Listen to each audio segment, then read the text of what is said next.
तो साल 2024 की शुरुआत हो गई है। ये साल भारत के लिए बहुत खास है, बहुत अहम है। और सिर्फ भारत के लोगों का भविष्य ही तय नहीं होगा इस साल, बल्कि दुनिया भी इस साल भारत को टकटकी लगाए देख रही है। दो बड़े कारण साफ तौर पर है, फिलहाल दो बड़े कारण जो दिख रहे हैं। आज 1 जनवरी है और जल्दी आप देखेंगे करीब करीब 21 दिन बाद अयोध्या में भगवान श्री राम का जो मंदिर है उसका उद्घाटन होगा। पूरी दुनिया की निगाहें इस पूरे इवेंट पर लगी हुई हैं। भारत में सबकी निगाहें इस इवेंट पर लगी हुई हैं कि ये जो 500 साल बाद, ये जो कहा जा रहा है कि 500 साल बाद अयोध्या में भगवान श्री राम के जन्म स्थल पर उनकी जो रामलला की जो मूर्ति विराजमान होने जा रही है, प्राण प्रतिष्ठा होने जा रही है, वो दरअसल अपने आप में बहुत इंपॉर्टेंट इवेंट है। दूसरा इवेंट जो है अब से करीब 100 दिन बाद, समझ लीजिए 100 दिन से कम समय में भी भारत में लोकसभा चुनाव जो हैं वो शुरू हो जाएंगे। करीब करीब अगले 100 दिनों के अंदर भारत में 2024 के जो लोकसभा चुनाव है उनका ऐलान हो जाएगा और भारत चुनाव के मोड में चला जाएगा। बल्कि ये कह सकते हैं कि चुनाव के मोड में तो जो राम मंदिर का जो कार्यक्रम है उसके बाद ही हिंदुस्तान आ जाएगा, लेकिन चुनाव की तारीखों का ऐलान करीब करीब मार्च में हम मान के चल रहे हैं कि मार्च के समय में चुनाव की तारीखों का ऐलान हो जाएगा। तो 2024 का जो लोकसभा चुनाव होगा वो भी बहुत बड़ा इवेंट है, क्योंकि दुनिया के लिए, ये कह सकते हैं कि दुनिया के लिए वो दुनिया का सबसे बड़ा चुनाव है। क्योंकि इतनी बड़ी तादाद में कहीं और वोटर वोट नहीं डालते जिस तादाद में भारत में लोग वोट करते हैं। तो वो चुनाव भारत के लिए तो बहुत अहम होगा, क्योंकि अगले 5 साल में भारत की सरकार क्या होगी उसका तय होना है, लेकिन साथ साथ दुनिया के लिए भी, क्योंकि दुनिया के सबसे बड़े लोकतंत्र का चुनाव जो है वो बहुत ही इंपॉर्टेंट होता है। तो दुनिया के लिए चुनाव जो है वो बहुत इंपॉर्टेंट हो रहा है। जैसा कि हम सभी जानते हैं कि चुनाव मोदी वर्सेस इंडिया अलायंस का चुनाव होगा। मोदी को हराने के लिए जो तमाम विपक्षी पार्टियां वो गठजोड़ बनाने की कोशिश कर रही हैं, वो ये कह रही हैं कि हम सब मिलकर के मोदी को हराएंगे। लेकिन अगर भारत के आम जनमानस की अगर बात करें, आप कहीं भी निकल जाइए, अगर आम लोगों से बात करें तो आम जो व्यक्ति है वो ये कहेगा कि मोदी इस बार फिर से आएंगे, ऐसा लगभग तय लग रहा है। हालांकि ये चुनाव है, चुनाव में हम कह नहीं सकते, अभी वक्त है, चुनावी हवा किधर बहेगी ये कहना मुश्किल है। दोनों पार्टियों की, दोनों जो गठबंधन है उनके अपने अपनी स्ट्रैटेजी होगी, उस स्ट्रैटेजी से वो काम करेंगे। तो इसलिए अभी ये कहना मुश्किल है कि दरअसल चुनाव में होगा क्या। लेकिन मैं मोटे तौर पर कह रहा हूँ, जो एक मोटे तौर पर धारणा है वो ये है कि नरेंद्र मोदी एक बार फिर से चुनाव जीतेंगे। बीजेपी तो खुलकर ये नारा लगा रही है अब की बार 400 पार। तो बीजेपी ये भी कह रही है कि नरेंद्र मोदी की हैट्रिक भी होगी। दूसरी तरफ बीजेपी ये भी कह रही है कि अब की बार 400 पार। और दूसरी तरफ जो है विपक्ष विपक्ष ये दावे करता है कि इस बार जो है मोदी को आने नहीं देंगे, इंडिया अलायंस जो है मिलकर के नरेंद्र मोदी को हरा लेगा। तो सबके अपने अपने आकलन है, सबके अपने अपने दावे हैं। लेकिन इस बीच जो है जो ब्रिटेन का एक अखबार है, ब्रिटेन का एक प्रमुख अखबार है द गार्डियन की जो एक रिपोर्ट है, वो रिपोर्ट ये कहती है कि 2024 में नरेंद्र मोदी को चुनाव में हराना लगभग नामुमकिन है। वो ये मान के चल रहे हैं कि नरेंद्र मोदी का 2024 में चुनाव जीतना जो है वो बिल्कुल तय लग रहा है। ये मैं नहीं कह रहा हूं, ये बाकायदा द गार्डियन है। वो गार्डियन एक यूके का अखबार है, ब्रिटेन का अखबार है, ब्रिटेन का अखबार कह रहा है। और ये जो अखबार है, ये जो पूरी रिपोर्ट है, ये द गार्डियन की एक रिपोर्टर है हन्ना एलिस पीटरसन, उनकी रिपोर्ट है। उन्होंने नई दिल्ली से रिपोर्ट किया, तो जाहिर सी बात है नई दिल्ली से उन्होंने रिपोर्ट किया तो उन्होंने कई लोगों से बात की है और आम लोगों का मिजाज भी जानने की कोशिश की होगी। तो आम लोगों का मिजाज जानने के बाद और लोगों से बातचीत करने के बाद उनकी ये रिपोर्ट कहती है कि 2024 में नरेंद्र मोदी को चुनाव हराना जो है वो लगभग मुश्किल है, वो ये मान रहे हैं। तो मैं कह रहा हूं कि अभी ये तय नहीं हुआ है कि हार जीत किसकी होगी, लेकिन दूर ब्रिटेन में बैठे जो पत्रकार हैं, ब्रिटेन के जो अखबार हैं, वो लिख रहे हैं कि 24 में नरेंद्र मोदी का आना लगभग तय है। ये जो रिपोर्ट है, इसमें जो हन्ना एलिस पीटरसन है वो दरअसल 2-3 कारण से लिखती हैं कि ये नरेंद्र मोदी का आना क्यों तय है। तो उनको सबसे बड़ा कारण जो दिखता है, उनको नरेंद्र मोदी दिख रहे हैं बड़े कॉन्फिडेंट है, खास करके जो 3 राज्यों के विधानसभा चुनाव में जो बीजेपी को जीत मिली उसके बाद नरेंद्र मोदी जो हैं और बीजेपी समर्थक वो आत्मविश्वास से भरे हुए हैं।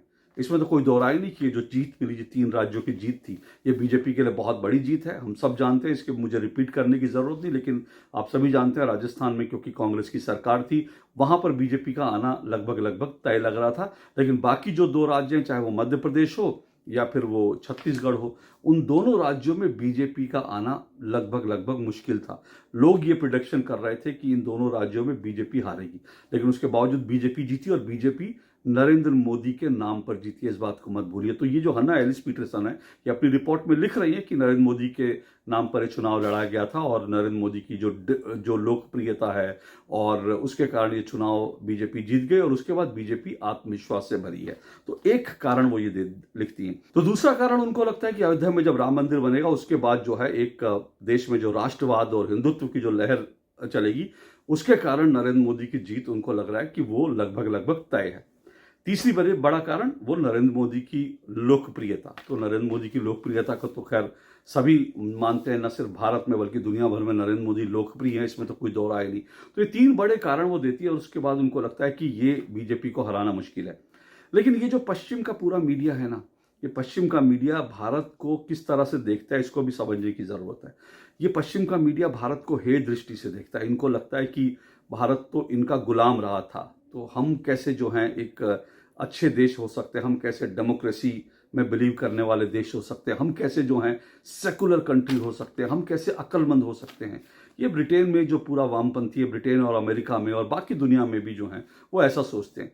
तो ये तमाम कारण गिनाने के बाद इस रिपोर्ट में जिस तरह की बात लिखी गई है वो पढ़ करके ऐसा लगता है कि भारत के वोटर को लेकर के इनकी जो सोच है वो कितनी गिरी हुई निकृष्ट सोच है।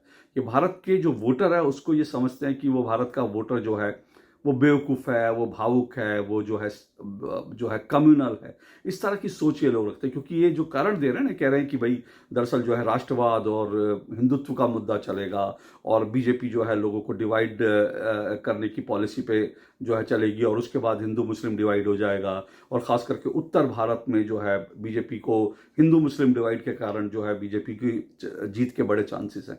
इस तरह की ये लोग तमाम बातें कर रहे हैं। तो इससे इनको लगता है कि भारत के वोटर को लेकर इनकी किस तरह की सोच है। मत भूलिए कि 2014-2019 में ऐसा नहीं कि सिर्फ हिंदू मुस्लिम डिवाइड पे बीजेपी जीती थी, कुछ तो काम किए होंगे ना। और अगर राज्यों में, अगर राज्य के विधानसभा चुनाव में, विधानसभाओं में भी जहाँ पे बीजेपी 18 साल से है, मध्य प्रदेश है, क्या वहाँ पे हिंदू मुस्लिम डिवाइड हुआ था? बिल्कुल नहीं। क्या छत्तीसगढ़ में हिंदू मुस्लिम डिवाइड हुआ था? बिल्कुल नहीं। तो कुछ और भी कारण होंगे ना बीजेपी की जीत के, लेकिन इनको वो कारण नहीं दिखते, क्योंकि भारत को ये अभी भी समझते हैं कि भारत इनका गुलाम देश है और इसी तरह से ये लोग भारत को मान के चलते हैं। गार्डियन अखबार के इस लेख में विपक्ष को लेकर जो कुछ लिखा है, मुझे लगता है कि वो जो है वो सटीक टिप्पणियां हैं, क्योंकि एक तरफ इस लेख में ये लिखा है कि जो विपक्ष है जो वो दक्षिण और पूर्व के कुछ हिस्सों में मजबूत है। बिल्कुल ठीक बात है, दक्षिण में जो है जो विपक्ष है वो स्ट्रांग है। अभी तेलंगाना में कांग्रेस को जीत मिली थी और इसके अलावा भी देखें तो दक्षिण के बाकी राज्यों में जो है वो बीजेपी की वहां पर पकड़ नहीं है। कर्नाटक में कांग्रेस जीत चुकी है हाल ही में। तो दक्षिण में कांग्रेस जरूर स्ट्रांग है, विपक्ष जरूर स्ट्रांग है। बीजेपी के तेलंगाना में वोट शेयर जरूर बढ़ा था, वोट जरूर बढ़े थे, लेकिन इसके बावजूद बीजेपी दक्षिण में दरअसल इस बार क्या कुछ कर पाएगी या वहां पर डेंट मार पाएगी ये कहना मुश्किल है। बीजेपी के लिए चुनौती भी है और इसीलिए जो है विपक्ष की तरफ से, खासकर कांग्रेस की तरफ से, और उत्तर और दक्षिण का डिवाइड की भी कोशिश की जा रही है, क्योंकि उत्तर दक्षिण के डिवाइड से कांग्रेस को कम से कम, विपक्ष को कम से कम दक्षिण में जो है वो अपने पैर मजबूती से बनाए रखने में मदद मिलेगी, इसलिए कोशिश भी हो रही है। बहरहाल, लेकिन इसमें साथ में इस लेख में जो इन सब कारणों के बावजूद मोदी की जीत को अगर ये लोग पक्का मान के चल रहे हैं, तो उसमें एक बड़ा कारण ये भी है कि इसी लेख में, गार्डियन के इस लेख में ये भी लिखा है कि जो विपक्ष है वो अपने डिफरेंसेस जो है, अपने मतभेद है, वो दूर नहीं कर पा रहा है और एकजुट नहीं हो पा रहा है लड़ने में। और इसमें तो कोई दो राय नहीं, क्योंकि आज आप जानते हैं आज 1 तारीख हो गई, 1 जनवरी है आज, और विपक्ष ने क्या तय किया था जब आखिरी बैठक हुई थी? तो विपक्ष ने तय किया था कि 31 तारीख तक, 31 दिसंबर तक सीट शेयरिंग हो जाएगी, ये कहा था। लेकिन आज 1 जनवरी हो गई, 31 दिसंबर बीत गई, लेकिन सीट शेयरिंग का फॉर्मूला विपक्ष अब तक तय नहीं कर पाया है। दूसरी तरफ ममता बनर्जी ये कह रही हैं कि वो अकेले चुनाव लड़ेंगी। अधीर रंजन चौधरी ने कह दिया अगर ममता बनर्जी तैयार है तो हमें भी कोई फर्क नहीं पड़ता, हम भी अकेले लड़ेंगे। तो एक तरह से ये तय है कि इंडिया अलायंस जो है वो कई राज्यों में होना ही नहीं जा रहा। ममता बनर्जी कह रही हैं कि वो अकेले लड़ेंगी, दूसरी तरफ आम आदमी पार्टी कह रही है कि पंजाब में और साथ साथ दिल्ली में वो कोई सीट शेयरिंग नहीं करेगी कांग्रेस से, वो अकेले लड़ेगी। उधर समाजवादी पार्टी कह रही है 8 से ज़्यादा सीट नहीं देंगे हम कांग्रेस को उत्तर प्रदेश में।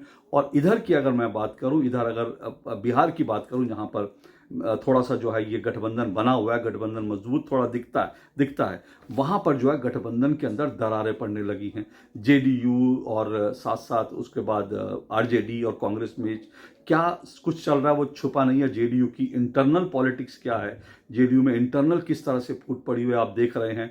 ललन सिंह का इस्तीफा हो चुका, नीतीश कुमार फिर से अध्यक्ष बना दिए गए। अभी नीतीश कुमार को मनाने की कांग्रेस कोशिश कर रही है, ये खबरें आ रही है नीतीश कुमार को इंडिया अलायंस का संयोजक बना दिया जाए क्योंकि नीतीश कुमार नाराज हैं। ये सब चीजें चल रही हैं। ये भी खबरें चल रही हैं कि हो सकता है नीतीश कुमार को कुर्सी से ही जो है हटाकर उनकी कुर्सी खींच करके तेजस्वी यादव बिहार में मुख्यमंत्री बन जाए। ये भी खबरें चल रही हैं। ये भी खबरें चल रही हैं कि चुनाव से पहले हो सकता है जो जनता दल यूनाइटेड है उसमें जो है जो उसके तमाम सांसद हैं वो आधे आधे बढ़ जाएं, आधे आरजेडी की तरफ चले जाएं, आधे जो हैं बीजेपी की तरफ चले जाएं। तो नीतीश कुमार की हालत जो है वो शोले फिल्म के जेलर जो असरानी बने थे उनकी जैसी हो जाएगी।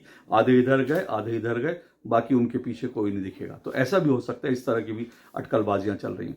तो कुल मिलाकर देखें तो विपक्षी गठबंधन जो है वो पूरी तरह से बिखरा हुआ है। तो ये बात इसमें लिखी है इस गार्डियन के लेख में कि विपक्षी गठबंधन जो है वो एक नहीं हो पा रहा, उसके जो डिफरेंसेस हैं वो बहुत ज़्यादा है और उस वजह से ये जो है विपक्ष जो है नरेंद्र मोदी को चुनौती देने की मुद्रा में नहीं दिख रहा। तो ये एक इंपॉर्टेंट चीज़ इस लेख में कही गई है।